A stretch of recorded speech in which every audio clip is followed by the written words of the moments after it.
ემზადება თუ არა ქართული ოცნება რუსეთთან დიპლომატიური კავშირის აღდგენისთვის. ასეთ ჩანაფიქრს ივანიშვილის ოპონენტები მის ბოლო ინიციატივაში ხედავენ, რომელიც ემიგრანტების საარჩევნო პროცესიდან ჩახსნას უკავშირდება. ამ თემაზე ყურადღება ირაკლი კობახიძის განცხადება მიიქცია. კობახიძემ არათანაბარ მდგომარეობაზე ილაპარაკა და მაგალითად რუსეთში მყოფი საქართველოს მოქალაქეები დაასახელა, რომლებსაც სხვა ქვეყნებში მყოფი ემიგრანტებისგან განსხვავებით ადგილზე ხმის მიცემის შესაძლებლობა არ აქვთ. რას ემსახურებოდა ეს შედარება გაუგებარი დარჩა, რადგან მიზეზი ყველასთვის ცნობილია და ის არის, რომ რუსეთთან დიპლომატიური კავშირები საქართველოს არ აქვს.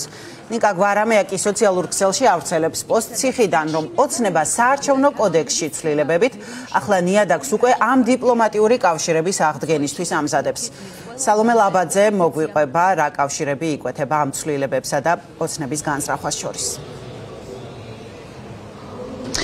როგორ არის შესაძლებელი, რომ პროცესი ემიგრანტებისთვის საზღვარგარეთ ხმის მიცემის შესაძლებლობის წართმევიდან მივიდეს იქამდე, რომ ქართული ოცნება რუსეთთან დიპლომატიურ კავშირს ახადგენს. სოციალურ ქსელში ივანიშვილის საპატიმროდან ნიკა გვარამია სწორედ ამ თემაზე ავრცელებს საკუთარ ვერსიას და აღნიშნავს, რომ იმის გამო, რომ ოცნების ეს ინიციატივა არის ანტიკონსტიტუციური, პროცესში გარკვეულ ეტაპზე საკონსტიტუციო სასამართლო ჩაერთვება. სასამართლო კი დაადგენს, რომ ინიციატივა ნამდვილად არ ხვევს საყოველთაობის და თანასწორობის პრინციპებს, თუმცა იქვე მიუთითებს, რომ ამ პრინციპებს ასევე არ ხვევს ისიც, რომ რუსეთში მცხოვრებ საქართველოს მოქალაქეებს არ აქვთ ადგილზე ხმის მიცემის შესაძლებლობა და სახელმწიფოს დაავალებს საჭირო ზომების მიღებას.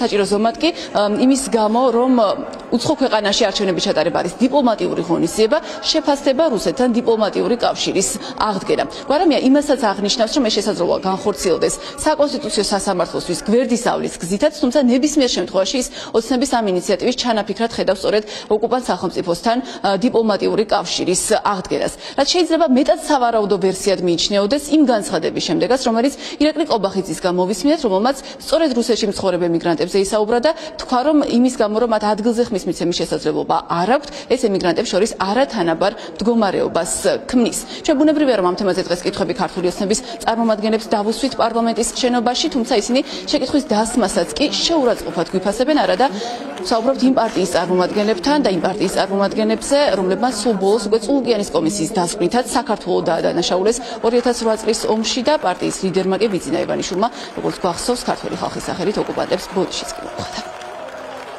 ეს მარტო რუსეთში მყოფ ჩვენს მოქალაქეებს არ შეეხება.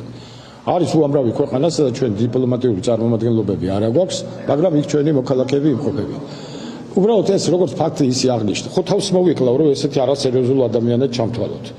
გამოვდივოდა რუსეთთან დიპლომატიური ურთიერთობის აღდგენას გისაბუთებთ, რომ არა აქვს მნიშვნელობა, რომ მას ჩვენი ქვეყნის ორი ტერიტორია ოკუპირებული აქვს, არა აქვს მნიშვნელობა, რომ ესე იგი ცნეს ისინი როგორც დამოუკიდებელი სახელმწიფოები, მაინც უნდა აღვადგინოთ ჩვენ დიპლომატიური ურთიერთობა, იმიტომ რომ ჩვენო მოქალაქეებმა არჩევნებში მონაწილეობა მიიღონ. თქვენ ასეთ ფსიქიურ აშლილ ადამიანად წარმოგიდგენიათ ჩემი თავი?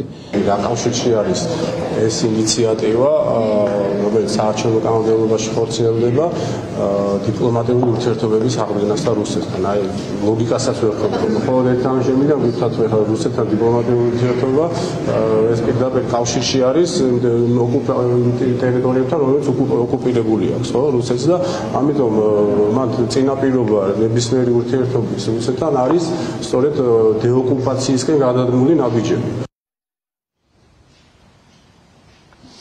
რეჟიმის მოწინააღმდეგეების ნაწილი კი ივანიშვილის ეგრეთ წოდებულ მთავრობას კრემლის ადმინისტრაცია დააფასებს და აღნიშნავს, რომ ივანიშვილის პოლიტიკის მიზანი არის სწორედ ის, რომ ოკუპაცია როგორც პრობლემა აღარ აღინიშნებოდეს და ის არ წარმოადგენდეს ფაქტორს რუსეთსა და საქართველოს შორის ურთიერთობაში. ამის გათვალისწინებით კი არც იმას გამორიცხავენ ოპოზიციაში, რომ ივანიშვილმა იზრუნოს იმაზე, რომ რუსეთთან დიპლომატიური კავშირი აღადგინოს, თუმცა არის თუ არა ეს კონკრეტულად ამ ინიციატივის ჩანაფიქრი, ამაზე უნდა ითქვას, რომ ოპოზიციაში აზრთა სხვადასხვაობაა და ყველა ოპონენტი ივანიშვილის დარწმუნებული არ არის, რომ ემიგრანტებისთვის საზღვარგარეთ ხმის მიცემის შესაძლებლობის პრაქტიკულად გაუქმება საბოლოოდ მიზნად ისახავს რუსეთთან დიპლომატიური კავშირის აღდგენას.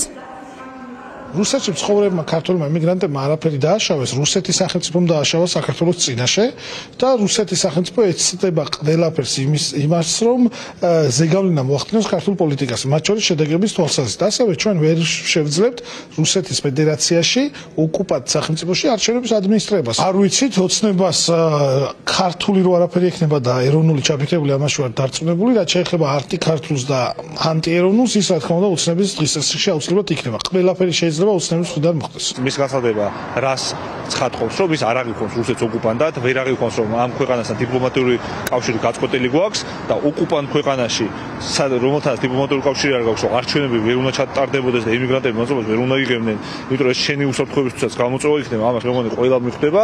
უბრალოდ ეს სპეციალურად კეთდება მსგავსი ტიპის განცხადება, კიდევ ერთხელ ეს არის ჰიბრიდული ომის ინსტრუმენტი, რომ რუსეთი როგორც ოკუპანტად აღარ იყოს აქმული ქართული ხალხის მიერ, რომ ქართული ხალხი შეეგუოს ქვეყნის აი ამ ვექტორის, ცივილიზაციური ვექტორის ცვლილებას. თუმცა ამას ვერ ეღირსებიან, იმიტომ რომ ვერანაირად ვერ შეძლეს ქართულ ხალხში აი ამ საოკუპაციო, ასე ვთქვათ, კოლაბორანტული განწყობების დანერგვა.